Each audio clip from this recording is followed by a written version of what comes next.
भएर यिनीहरूको नहोला त ल भन्नु एउटा संविधानमै नमिल्ने भन्ने व्यवस्था रहेछ त हजुर धारा 16 को 2 ले त कष्ट भनेको रहेछ मृत्यु दिन सकिँदैन अनि कष्ट भनेको रहेछ संविधानको व्यवस्थामा नमिलेको रहेछ भने 3 वर्षको बच्चालाई चाहिँ रेप गरेर आँखा निकालेर जिब्रो काट्नु यो चाहिँ मिल्छ त यसको संविधानमा पीडित परिवार पीडित हुन मिल्ने पीडित परिवारले न्याय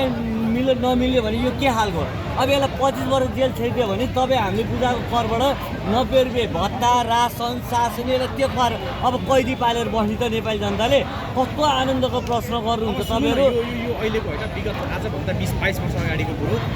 जति बेला चाहिँ युएन सँग चाहिँ नेपालको सम्झौता हुँदै गर्दाखेरि त्यति बेला नेपालले पनि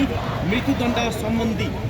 व्यवस्था चाहिँ नेपालमा लागू नहुने भनेर सम्झौता गरेको रहेछ यो नेपालको संविधान यदि संशोधन भइहाल्यो भने पनि हामीलाई अन्तर्राष्ट्रिय कानुनले रोक्दो रहेछ अब गाह्रो त त्यहाँ पर्यो नि त अब त्यो गाह्रो त्यहाँ पर्यो अन्तर्राष्ट्रियको भतुवाहरूको कुरा सुनियो हो कि देशमा कसरी राम्रो 2/3 सरकार होइन संविधान बनाउन नमिल्ला म यो पनि भन्दिनँ संविधान संशोधन गर म यो त भन्छु कानुन चाहिँ संशोधन गर मैले पनि 13 वर्षको उमेरमा एउटा तामाङलाई छुरी हानेर मार्दाखेरि जेल छिराएँ अझ जिल्ला अदालतको निर्णय आयो 20 वर्ष चाहिँ उसलाई चाहिँ के अरे जन्मकेट तर निस्क्यो 7 वर्षमा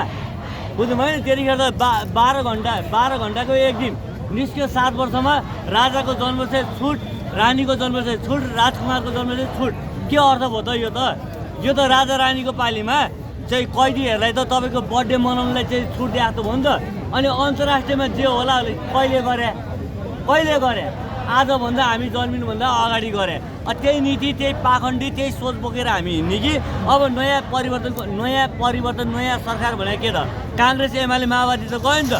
त्यो नीति त तिनीहरूको पालिमा हो नि त अहिले कसको आयो नयाँ राष्ट्रवाद घन्टीको आयो नि त अनि घन्टीले एउटा मृत्युदण्ड पनि राख्न नसक्ने त कस्तो खालको घन्टी यो हावामा चापेको कण्ठ बोल्न मात्रै घन्टी बज्ने एउटा पीडित परिवारलाई 3 वर्षको बच्चालाई चाहिँ रेप गरेर आँखा निकालेर जिब्रो काटिदिएकोलाई अब यो कैदीलाई चाहिँ 20 वर्ष छिराइदियो भने हामीले पाल्नु पर्यो यो व्यवस्था चाहिँ ठिक छ गृहमन्त्रीले न्याय त दिन्छु भन्नुभएको छ होइन तर पनि अब मृत्युदण्ड दिन सकिँदैन भनेर सबै आफैले पोस्टै हाल्नु हो यो गृहमन्त्रीले पाखण्डी छ भोट फिर्ता लिएर जा भन्छ अनि किन यस्तो बोल्या भन्दाखेरि जोक गरे भन्छ यो पाखण्डी कुरा सुने हामी मान्नु पर्ने ए लैतडी त गृहमन्त्री म नागरिक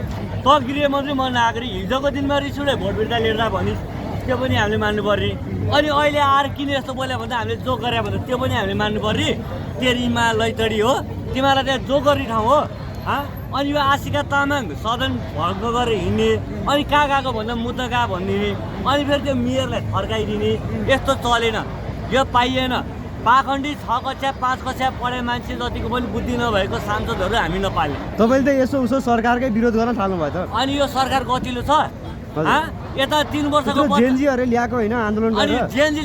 ल्याए पनि भने तपाईँको जेएनजी पनि ठिक छ क्या पहिला राख्यो 14 देखि 28 सम्म उमेर समूह अहिले तपाईँ गृहमन्त्रीले के भनिदियो सबैको होइन सरी माफ भयो है अहिले गृहमन्त्रीले के भनिदियो उमेर समूह छैन भनिदियो हामी के सिंहदरबार डल्नु गएको थियो रामप्रसाद गएको थियो सिंहदरबार डल्न सिंहदरबार डल्नु को गएको थियो जेएनजी गएको थियो कसको कारणले गएको थियो एमालेको कारणले गएको थियो बुझ्नुभयो नि अनि अहिले आएर उमेर समूह छैन ल ठिक छ हामी सबै आतङ्ककारी भएछौँ होइन त यिनीहरूको हिसाबमा अनि तपाईँको के अरे अहिले आएर यस्तो उयो भएर चाहिँ एउटा मृत्युदण्ड नीति राख्नु त भन्दाखेरि संविधानले दिँदैन त्यही पुरानो संविधान माने 13 बखान गरे आन्दोलन त्यही एमाले काङ्ग्रेसको संविधान माने किन गरेछ आन्दोलन किन गए सिंहदरबार किन गरे नयाँ केही गर्दछ भनेर त हामीले आशा राख्यौँ जनताले 2/3 भोट दिए किन दियो अब एउटा तपाईँ कानुन पनि संशोधन गर्न सक्दैन भने यो सरकारबाट के आशा राख्ने अब त्यो 3 वर्षको बालिकालाई रेप गरेर आँखा निकालेर जिब्रो काटेकोलाई त्यो कैदीलाई जेलमा छिराएर अनि यो पुलिसलाई पाले राखेर हामीले बुझाएको करले पाल्नु पर्यो तिर्छ म त पाल्दैन मृत्युदण्ड हो कि हामी के कैदी पाल्नु पर्ने यहाँ तिनवटा सरकार फाल्तु सरकार पाल्नु परिरहेछ अब कैदी पाल्ने हामी हाम्रो बच्चा मरिरहेछ हाम्रो बच्चाको आँखा निकालिरहेछ हाम्रो बच्चाको जिब्रो काटिरहेछ हामी के कैदी पाल्ने ए दाइ हामी के कैदी पाल्ने के भन्नु खोजा सालाहरूले एउटा नीति पनि संशोधन गर्न नसक्ने किन आइस सरकारमा किन आश्वासन देखाइस् किन झुटो शिक्षा दिइस् किन हामीमाथि झुटो आश्वासन दिइस् हामी के कैदी पाल्ने नपाल्ने पाल्दिन हामी कैदी हामी कैदी चाहे गोली मार चाहे काटेर मार त्यो कैदीलाई मार्नै पर्छ मृत्युदण्ड भ्रष्टाचारलाई मृत्युदण्ड बलात्कारलाई मृत्युदण्ड हत्यारालाई मृत्युदण्ड हुनै पर्छ हो कि दाइ नभन्नु बस सक्दैन भने छोड्दे सरकार सक्दैन भने समाजलाई दे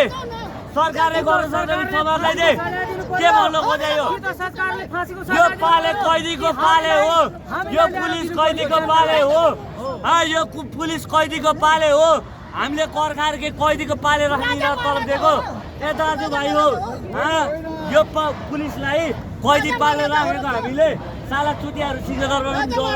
जोगाउन नसक्ने आर्मी पनि जोगाउन नसक्ने यस्तो जाडो देशमा अनि जनता आएर सडकमा उठेर हामी आतङ्ककारी हुने यसरी सडकमा उत्रिनु भएको छ तर बालेन शाह प्रधानमन्त्री भने यति बेला घुम्नलाई मुस्ताङ निस्किनु भएको छ यसलाई कसरी त्यसको छोरीलाई परेको छैन नि त त्यसको छोरीलाई त्यसको बुढीलाई पर्दाखेरि त सिंहदरबार डढाउँछु भने हो नि त त्यसले अहिले परेको छ जनतालाई ऊ त चिलमा हो नि त जान्छ त ऊ मुस्ताङ हुँदैछ बालेन शाहलाई वास्ता छैन भनेको अनि खोइ गरे के आयो बालेन शाहले स्ट्याटस लेख्नु भएको छ क्या गम्भीर छ राज्य यसमा सत्य छानबिन हुन्छ न्याय दिन्छु भनेको छ बालेन सरकारले अब त्यसो भए अर्को 2 वर्षको 1.5 वर्षको बच्चा मरिसकेपछि 10-15 वर्ष हामी त कैदी नपाल्ने हामी त हो कि दाजुभाइ हो कि हाम्रो घरबाट कैदी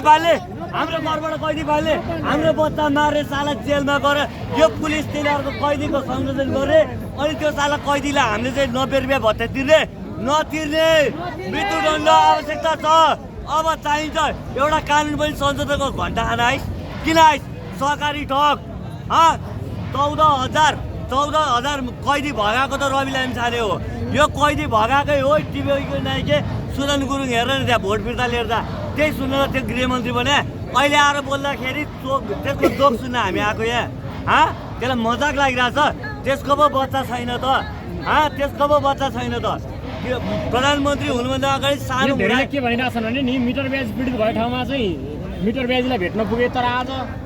यस्तो अवस्थामा चाहिँ बाह्रमा गएर घटनास्थलमा बाबुआमालाई नानीको बाबुआमालाई सरकारले भेटेन भन्छन् खास के हो कुरा पिङ खेलाउन गएको थियो बोर्डरमा गुरुङ के अरे गोरुलाई घाँस खुवाओ सुदन गुरुङले मेरो घर बारा जिल्ला मेरो नाइटा सिमाराको हो साला चुतिया घर गएर हेर्नुहोस् त तपाईँको कहाँ गइस् त्यो गइस् सुकुमाई 4 जना मऱ्यो त्यहाँ गइस् तैँले हेरिस्